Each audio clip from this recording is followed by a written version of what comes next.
And so I'm glad to see Democrats, after 38 days, back down from the maximalist and frankly insane position they've held since September. The Democrat leader's proposal is a non-starter for the Republican majority. The Democrat leader wants to believe that this is a, quote, simple proposal, that it is some sort of compromise, but it is not. So we're going on the 40th day of the Schumer Shutdown. That's what we labeled it. That's what we're sticking to. But obviously that's a biased opinion from an average American citizen like I. A lot of these industries, they are coming across conflicts and problems when it comes to staffing. So it's low staff. Obviously, this is the second check that's not hitting their accounts. They're not getting paid. A lot of these federal workers are calling in saying, can I bring my kids in because I cannot pay for childcare? I've seen these industries giving gas cards out. That's what I've read in the reports to their employees because they can't even afford gas to get to and from work. Now, a lot of these industries are being affected still, and it's increasing every day. So let's go through some of these industries. Of course, the travel and transportation industry, aviation specifically. Significant flight delays and cancellations at major airports due to staff shortages of air traffic controllers and TSA officers. The U.S. Travel Association has reported billions in losses. So I think it's about a couple billion a week that the travel and the aviation industry are losing, or the travel and the transportation industry. So a lot of these things are being affected. People are calling in sick. They don't have any more sick time to even use or vacation time. Like I said, they're trying to get their kids to come in to work, but obviously that poses a problem, safety and hazard issues. So let's get into a little bit of the details. Like I said, so the airlines, the pilot unions, staffing shortages, they're calling out sick, like I said, flight delays and cancellations. A lot of these passengers or potential passengers, because they can't even catch flights, they are being stranded and stuck, forced to maybe buy an extra ticket or schedule a flight, the earliest flight possible, because a lot of these delays are happening and it's really unexpected which flight is going to be delayed, what time, and the scheduling conflicts and all that. And the holidays are approaching swiftly. Other industries that are being affected, obviously, the Federal Employees Union, over 800,000 federal workers are working still, or at least trying to work to the best of their ability without getting paid. Now, as an American citizen, we're not going to do a job if we don't get paid, right? So there needs to be something that both sides can agree to. We have to come to a common ground because it's coming down to the nitty gritty. But there's some things that Democrats are trying to propose. Chuck Schumer, the name of the shutdown, he's trying to propose a lot of things that are really, how would you say, they're really not things that the Republicans want to agree to, but we'll get into further details in a minute. Federal contractors, millions of contract workers in various roles have stopped working, causing a loss of revenue for their private companies. An estimated of $800 million in federal awards are at risk at distribution each week. Other affected sectors, research sectors, finance sectors, regulatory and permitting sectors, defense and aerospace sectors too as well. So it's starting to become a problem of national security.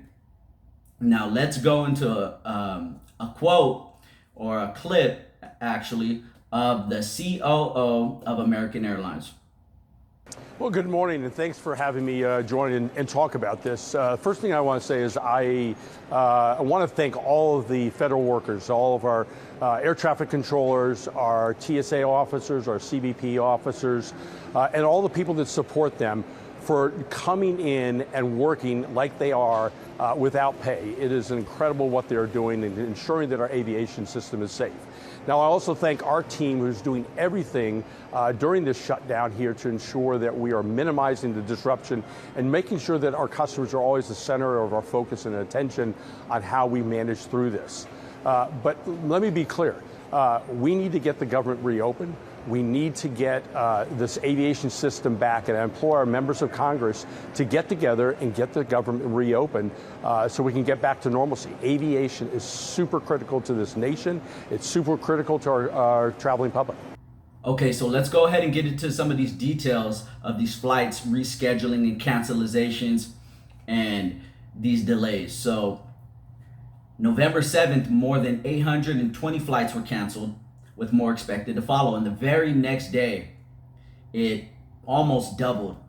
On November 8th, over 1,330 flights were canceled and more than 5,000 were delayed nationwide by the afternoon. And this is according to Reuters and Forbes.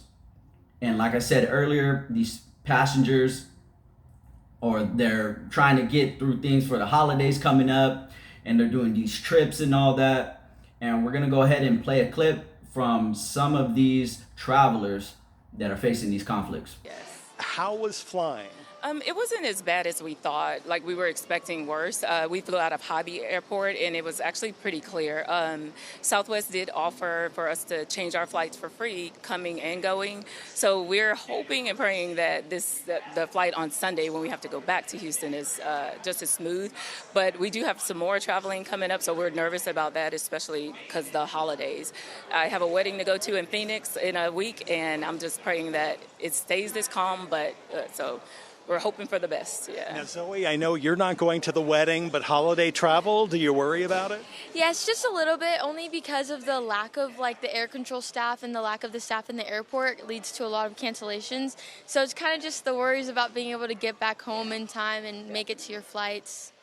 Understandable, and all this is being driven by the government shutdown. How, Nicole, do you hope this plays out? I'm hoping that they will come to a resolution here really soon, because it is, it's the holidays, and so you want people to be, we are a military or prior military family, so we know what it's like to be, away from your family. So to know that you're so close and, something like this could affect your travels to see that family. So yeah, we're hoping for the best. Nicole and Zoe, I wish you safe travels, and in this environment, uneventful travels as well.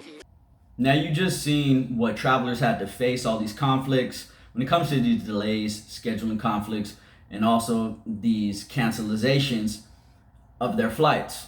Now let's look at a little statistic. The increased absences from about 20% to 40% of air traffic controllers have not shown up for work, straining staffing levels and prompting FAA intervention, stated by Forbes. So this is just a quick summarization of what's been going down with these airlines. So we're gonna go ahead and get into the next story right now. So we talked about a couple of the problems within the Schumer shutdown that are getting affected some of these industries, which is the travel and transportation, agriculture, aerospace, and it's starting to affect national security now. But those are just the forefront problems that the average American are seeing. Now, let's rewind it on the back end and let's see what's going on behind the scenes. Now, a lot of people on the left, the Democratic side, they're blaming the Republicans, specifically Trump, for the shutdown. Now let's play it again. Because that's exactly what I think about people who think that the power rests in Trump's hands. And it definitely doesn't. So Chuck Schumer, we're going to go ahead and play a clip in a second about a piece of his proposal. I really don't like hearing him talk too much, but for the sake of this video, we're going to go ahead and play the clip right now. Our offer is not a new policy. This is not negotiating in a shutdown. It's simply agreeing to maintain current funding levels. A one-year extension is something many Republicans themselves have said they want. It's something a great many Americans support. 55% of Trump supporters support it, after all. So it's alarming that Republicans even refuse to acknowledge we have an immediate crisis right now that needs fixing. Every single state's impacted, most of all Republican states. Look, if Republicans want to talk about long-term fixes to ACA affordability, Democrats are ready. We said so yesterday. But in the meantime, doing nothing is derelict because people will go bankrupt, people will lose insurance, people will get sicker. And that's what will happen if this Congress fails to act. Republicans must act. So something that he mentioned in his proposal is a 1-year extension of the ACA, Affordable Care Act, aka the Obamacare. He wants to extend it for 1 year because it expires in December. And then he wants to open up the government in talks, negotiations. And that's just unrealistic because we're going to negotiate. Everything's going to continue. The rates and the premiums are going to continue to skyrocket all the way through the roof for the whole year until some negotiations get implemented, if negotiations even come to the table, for both sides to come to some common ground. Now, this is unrealistic, and why do I say that? Well, let's check it out. Okay, so Republicans quickly rejected Chuck Schumer's recent proposal to open the government, primarily because it includes a provision to extend the ACA. Now, it's linking healthcare to government funding. Now, something that the Republicans want to push, instead of funneling this money to these healthcare industries, where obviously it could trickle down to illegal immigrants. Now, that's a big problem here in California. And this poses a problem because it will destabilize the budget in the future. Obviously, when this money gets dished out to the states federally, the states can funnel these through different organizations to get to these illegal immigrants into their households, like I said on a previous video. So what's wrong with this? Obviously, they're pretty much holding hostage a lot of these benefits so we can get the money to the illegal immigrants. And you say, how? Well, look, it's pretty much like this. This is exactly how it goes. We don't care if SNAP gets withheld because we need healthcare funding. Now, they're pretty much trying to make it a choice of people who are gonna die, people who are gonna eat, and they're trying to put the problem of people who are starving or going to eat with no SNAP onto the Republicans. And it's definitely not true. That's not how it works. So within this proposal, what Chuck Schumer is not mentioning is that the proposal, in layman's terms, let's put it this way, they want us to dish over $30 billion into this funding for the healthcare to keep this extension going. And there's no parameters. They're not mentioning any parameters or any commitments to lowering these premiums, especially for the whole year. I have a Facebook friend, I forgot her name. She said that her premiums pretty much tripled. And at the end of the year when she has to pay, it's skyrocket, and she'd never seen it so high before. And it went high, when it increased was January 1st at the beginning of this year. That was before President Trump was even in office, which he went in office in January 20th. So the Democrats voted not to open the government for the 14th time. And they want us to give all this money, $35 billion, and give it to healthcare companies without the commitment for the premiums to lower them. Now let's check out a couple more facts. The reason why the Republicans don't want to follow through with this proposal. So it's a non-starter demand. The GOP lawmakers dismissed the proposal as an absurd non-starter ploy, accusing Democrats of moving the goalpost and holding the entire country hostage by including what they view as a partisan demand in a must-pass funding bill. So something they can easily do is open the government, get these SNAP benefits out, and they have until December to come to negotiations and common ground with the Republicans. But they don't want to do that. They want us to give the money and sign off for it now and wait a whole year until some type of negotiations are implemented. And this is unrealistic because, like I said, it'll throw off the budget in the future, and it'll prevent states from getting an accurate number of how much money they really need specifically for American citizens. And this poses a big problem. You can see it from different angle, or you can see it from the same angle as I, which I hope you do. You guys really have to do your own research, because me telling you this itself by myself is not going to do much if you don't see it for yourself. Let's go on to another article. Now, what Republicans generally will seek to repeal and replace the Affordable Care Act, Obamacare, But there are internal divisions on how to approach certain aspects, particularly the expiring premium subsidies. So general opposition is the majority of Republicans continue to oppose Obamacare and believe it has failed to control costs. Like I said, things have tripled, in some cases quadrupled. They're just going through the roof and it's becoming unaffordable. And this is what Obama did not promise when he first implemented Obamacare. Now we're going to go into a clip with an elected official and see what he had to say about this whole government shutdown and about Chuck Schumer's proposal. Senator Kennedy, welcome. Always good to have you with us. What is your response to Chuck Schumer's proposal here to keep those ACA benefits going for another year, bipartisan committee to work on those, and reopen the government with a clean CR?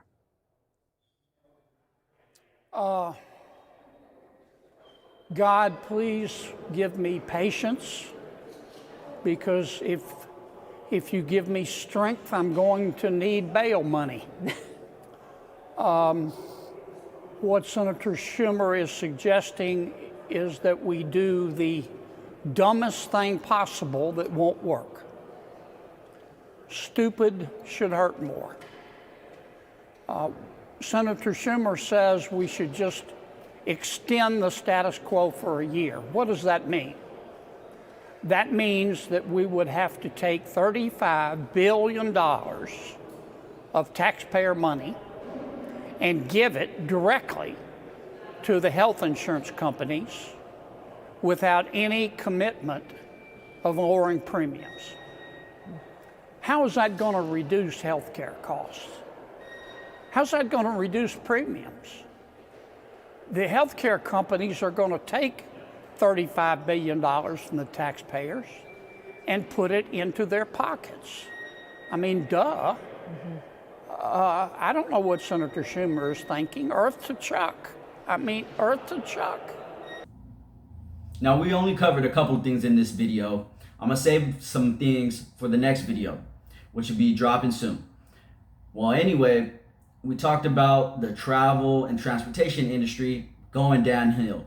Every day, more scheduled flights are delayed and canceled. And every day, these federal workers aren't getting paid. Now, they would get back pay, of course, but we have to get this government open first. Chuck Schumer and the likes of Jeffries, they don't want to go for it. They want us to pretty much sign off the money for this healthcare, for the ACA, to extend it for a whole year and come to negotiations at a later date. When they could simply open up the government, get these SNAP benefits to the citizens, get these federal workers paid, because they do have families, obviously, to care for. Now, we need to get this government open now, and we have now until December, when the ACA expires, to come to terms and negotiations and place them on the table, and let's get something realistic done. Now, I'm all for that. Now, we could talk about what John Kennedy, the senator, said the other day, which is at least maybe to light a fire under the asses of Congress. Let's halt their checks. Let's see how they like it. Whether they get back pay or not, that's to conclude on a later date. But at least let them feel what the average American is feeling right now. So I want you to comment what you think about what's happening recently and currently within the Schumer shutdown. And until the next video, God bless you guys.